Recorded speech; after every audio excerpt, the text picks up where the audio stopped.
Hey guys, it's me, Serio, and today I'm going to be doing a blaster deck profile. Now this is on pure blasters, and this wasn't the build I took to regionals. I wish it was, but it wasn't. My other build was really different, but this build is actually a lot more consistent than my past one, and it's been working out really well. So without further ado, I'm actually going to get started with the deck profile. So, starting Vanguard, Swingle Brave, it's pretty obvious. This card's skill is, so he has two abilities. Number one is the Forerunner ability, and his second ability is you put him into the soul. When he attacks when an attack hits that he boosted with Blaster in its card name, you may pay the cost. If you do, you put him into the soul. You search your deck for up to one card with Blaster in its card name, reveal it to your opponent, add it to your hand, and shuffle the deck. So this is good because this card helps you with your utility and gets you out a lot of combo pieces, especially in the early game where it also puts a lot of pressure on your opponent for that on hit. Usually this does hit most of the time, depending if you're on a blaster pretty early, and then it becomes a dead card if it's still alive and it's like mid-game, late game. It can be dead, it depends really. Like late game it's dead, and halfway in mid-game it's pretty dead. But this card is really good again just because utility and being able to fix your rides, which is super important in this deck. So moving on, for grade 3s, I run 4 Blaster Blade Exceed. 4 Exceed, this is like your ride target of the deck. Exceed has 2 different skills. His first one is when you ride him or call him to rearguard circle, you can counter boss 1, and you can choose one of your opponent's rearguards, grade 1 or greater rearguards, and retire it. And the second ability is his stride skill, which is counter boss 1. When you cheat it with Saber's card name, strides onto this card, you may pay the cost. If you do, search your deck for up to one card with Blaster Blade in its card name, reveal it to your opponent, add it to your hand, and shuffle the deck. So, being able to search out your Blaster Blades is pretty good because the fact that you can get them out and you don't necessarily have to like top deck into them is super strong. And being able to consistently get more Exceeds to either play control or get rid of priority targets with it, or just like have stride fodders is super helpful. He has a grade 3 blaster too, which makes him like the best ideal ride target since he has like the best blaster grade 3 currently. And yeah, 4 Exceed. Also, his on-ride skill can be really useful because being able to get rid of your opponent's priority targets is super good. So I'm only running 4. And then finally, I'm running 2 new style Blaster Lu. Lu's skill is when he's placed on Vanguard or Rearguard Circle, you choose a card with Blaster Blade in its card name from your drop zone and put it to the bottom of the deck. If you do, Lu gets 5,000 until the end of turn, and then his other ability is Continuous Guardian Rearguard Circle. He gets the Intercept ability and 5k shield as long as you have a Vanguard with Alfred or Blaster. So this is a 5k shield from your hand, which is really nice. I don't really use it that much for guarding because I use it more for his Rearguard skill, because recycling your Blaster Blades actually is like super good, because being able to keep having the card that pretty much is this deck is just based around and revolves around back into your deck against decks that play a lot of control is super good. It also helps you recycle them and I guess prevent deck out in a way, but it's more just for being able to keep recycling them and being able to have them all the time so you don't run out and you don't run out of fuel, because literally the deck bases around this card right here, Blaster Blade, so being able to recycle them is super strong. And the 5k helps. Also the intercepting, it's okay. I don't really use it in intercept. I usually call it for the 5k, and then it gets punched in the face, and I'm a little bit sad. But other than that, it's like, okay, whatever. So I'm only running 6 grade 3s. And the reason why I'm running 6 grade 3s is because I'm also running Vanguard Youth, and Vanguard Youth helps you as well fix your rides. So, and there's also Vanguard Brave. So running 6 grade 3s is actually not too bad, and it's still, I guess, in my opinion, like pretty good. And I find the deck pretty consistent right now with how 6 grade 3s are working. So anyway, moving on to the grade 2s, I am running 4 Blaster Blades. The deck literally revolves around this card. So, in my opinion, why wouldn't you run like 4? Just because, again, the deck revolves around this card because everything in your deck goes off as long as this card goes off. Like, as long as this card's present. If you have your flow goals on the board, which can restand it, even if it has trigger effects, that's really good. Your grade 2 game, when you use grade 2 Lu to keep punching face, is really good. You have your Bark Gulls, which countercharge when this is called in the same column as this, and etc. Like, this card is really important in the deck, and it's a key piece. It's on right skill for the counterblast too. Kill one of your opponent's rear guards has actually been really helpful. It's helped me slow down a lot of different decks. Like at regionals, before I got crit stacked again by D-Robo, which eliminated me in round 6 in day 1. I actually killed Diehawk because Diehawk kind of punished me round 1. I was playing against one of my members, one of my friends from locals, but like, oh my god, the Diehawk is just too important in that deck. I feel like, just in my opinion, and being able to get rid of it slows them down. Also, decks like Gold Paladin, it can slow down Gold Paladin with starting to build an ideal field. Like if you kill Coel, it can really just slow them down because Coel helps you if you don't have your things that start calling a board right away. It just helps you enable you building board. So killing it isn't hurting the deck as much, but it just slows it down. So being able to get rid of starters that help the deck, but it's either, if it's dead, it can really just slow down a deck and make it like a turn or two behind, or it just slows it down so you're a lot faster pace and they have to start catching up to your pace. So the on-red skill is really helpful for that. Other than that, I just mainly use it because it's Blaster Blade. And again, saying this one last time, the deck revolves around this card. Next up, I'm running 4 Favored People of Light and Dark Lu. Lu's skill is, when he's being boosted by 2 different units, either one of them is Blaster Friend Barkle or the other one is Floral Paladin Flogel. So one of those 2 units, he gets plus 3,000 and counterblast 1, put him to the soul. At the end of the battle that he attacked the Vanguard, you may pay the cost if you do. Search your deck for up to 1 grade 2 card with Blaster in his card name. Call it to rearguard circle, shuffle your deck, and that unit gets plus 3,000 until the end of turn. So this is your grade 2 game. This card has helped me get my opponent to where they have low hand, and most of their turns is just recovery turns to build their hand up, but I can just keep pushing it. I run 4 because the mid-game presence of this card is really strong, because you don't need to rely on Flogel to get your multi-attacks. You can get your Blaster, you can get Lu, which gets your blasters, your grade 2 blasters out for multi-attacks, and it buffs them up by like 3k, which can matter. My opponent's on grade 1 and I'm on grade 2 and I'm rushing like that. I've gotten it to where I've rushed into like 4 damage on grade 2, and then they like try to rush me back, and then all I just do is call Exceed, kill one. Oh look, you killed my Blaster Blade, call Lu skill. Bottom deck the Blaster Blade, plus 5k. And then I just keep doing my thing. This card is really important because the early game really matters in this deck. Really, if you get your early game off, you have a really high chance of winning with this deck. And not only that, this card is still really strong mid and late game because it just deck thins. And it gets your Blaster Blades out during battle phase, which can be really important and can win you the game. That's why I play 4. You can also reach magic numbers because he gets a 3k boost with a Flogel or Barkgull, because Barkgull is this card. So if your opponent's on like a 9k base, this is a 19k column forcing a 15k guard, which is pretty good. Flogel is the critical trigger, which is like the thing that restands Blaster Blade, and this is 16k. So if your opponent's on grade 3, this still forces out a 10k guard. Lu reaches magical numbers, which is also really why I run it. So those are the reasons why I'm running 4. Next up, I actually have 3 techs, and I don't think a lot of Blaster players play one of the cards that I'm actually playing in this deck. So I have 1 Spirit. I'm just gonna move this up a bit. I'm running 1 Spirit because it's a 10k base with Blaster. I never use it for its on-call from deck, counterblast 1, and kill one of your opponent's grade 2 or greater rear guards. I never do.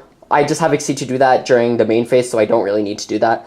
I mainly just use this because it's 10k base with Blaster, and being able to ride a 10k base is super strong, especially in the early game where your opponent like tries to rush you, but they can't really unless they have like, for example, like if they're playing ZTB, they play the Tiger that's like on call, counterblast 1, rest something, bind something, it gets plus 2k, and if it was a Zodiac Time Beast draw card, or like Blaster Mirror Match where they have running 10k bodies and they rush me back or something like that, they can't really do that. If they just like bum rush for 9k and I'm on a 10k, they can't really unless they get like a trigger or they have two boosters for that.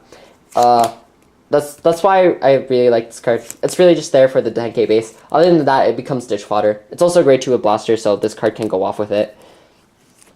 And this also just helps more targets with Lu in case you run out of your Blaster Blade targets and you can't recycle them right away.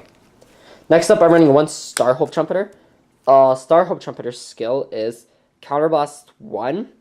When it's placed from rear, Generation Break 1, Counterblast 1. When it's placed from rear, circle from hand. If you have a Vanguard with Alfred or Blaster in its card name, you may pay the cost if you do.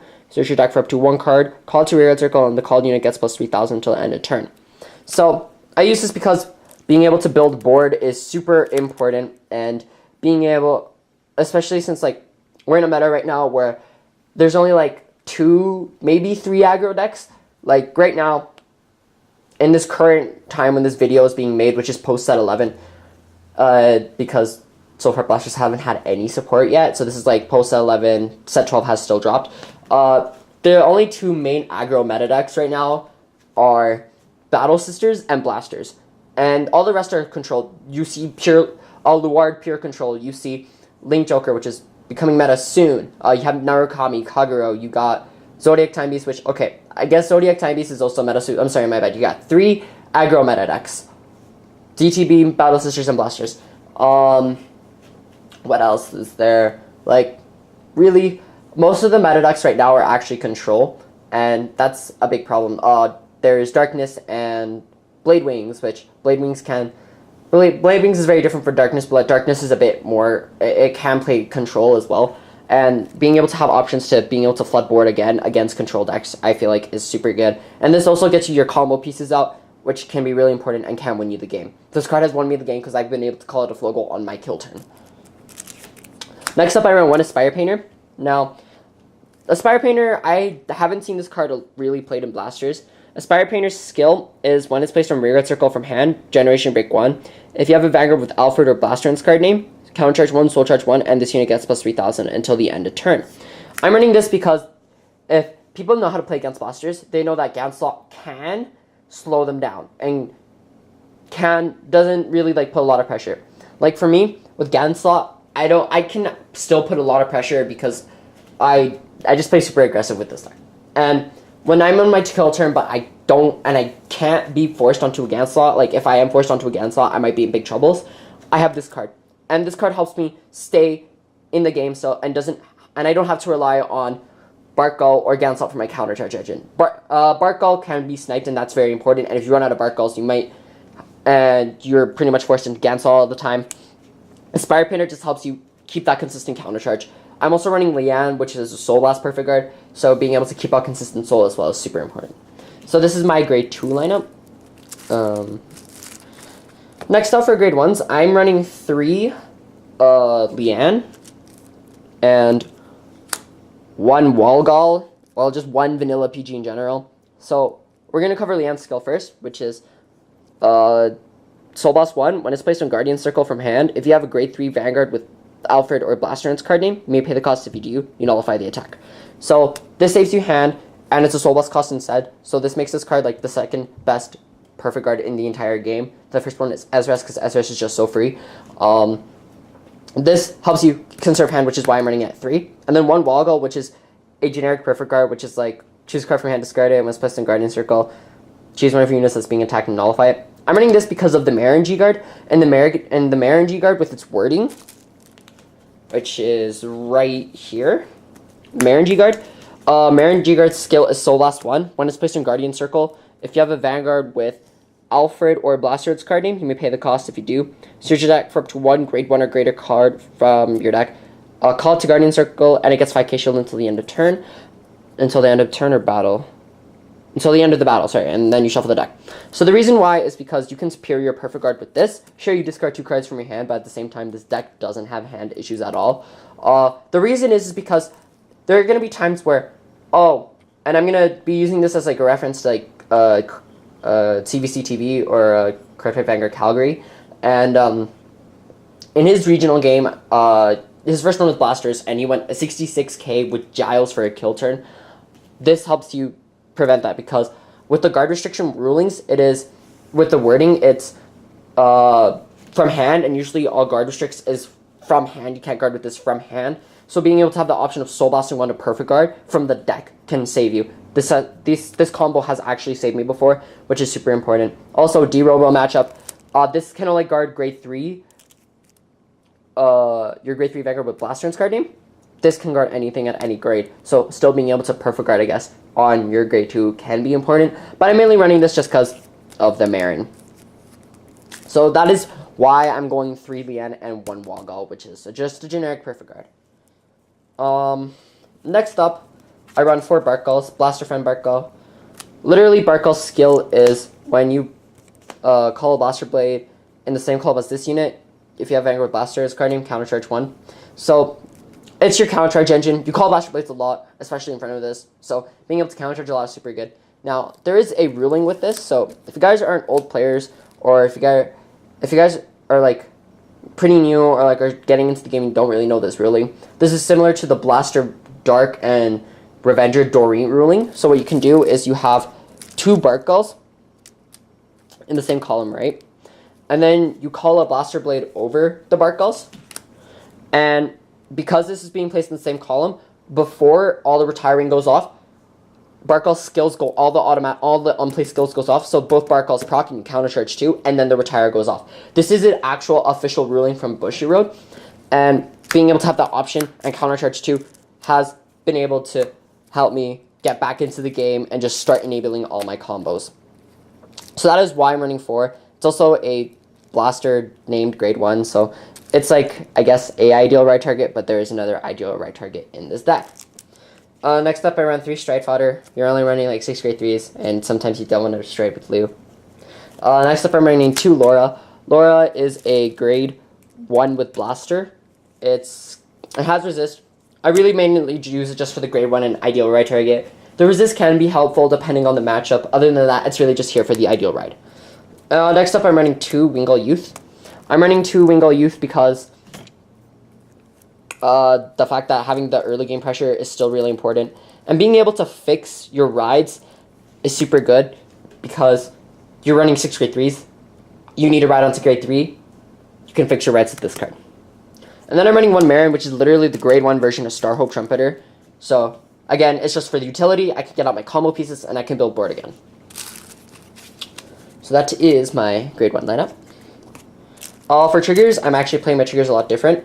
I'm playing 10 crit, 4 Flogel, 4 Margal clone crit triggers, 2 vanilla crits, and then 2 draws. So, Flogel is the thing that restands your Blaster Blade. Its skill is counter boss 1. At the end of the battle that your Blaster Blade unit attacked, you may pay the cost if you do restand one of your rear guards with Blaster Blade in its card name. Well, not in its card name, just restand your card name Blaster Blade, and then your rear guard name Blaster Blade, and then it goes back to the deck and shuffle the deck. And yeah, so this kills your opponent if you get like 3 critical triggers and you win. Also the GB8, it wins games as well.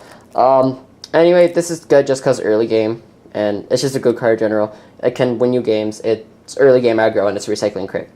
Now, I'm running 10 crit and 2 draws because, right, this deck is a deck that, on an average basis, once you start striding, you will be striding 4 to 5. You will be drive checking 4 to 5 times. So, draws deck you out. And I went a crit 4 draw before, that decked me out a lot faster. So being able to play a lot more aggressive, since you are playing a deck that does drive check a lot more, is super good with the 10 crit lineup and the 2 draw. The 2 draw triggers are fine. You're not going to deck out so fast as if you're running 4. In my opinion, just being able to still play aggressively yet have 2 draws is super, super good. Especially since with the way I play the deck, it's been working out for me.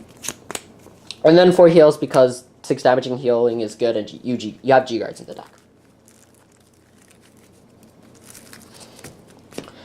Next up for G-Zone, I run 3 Ganslots.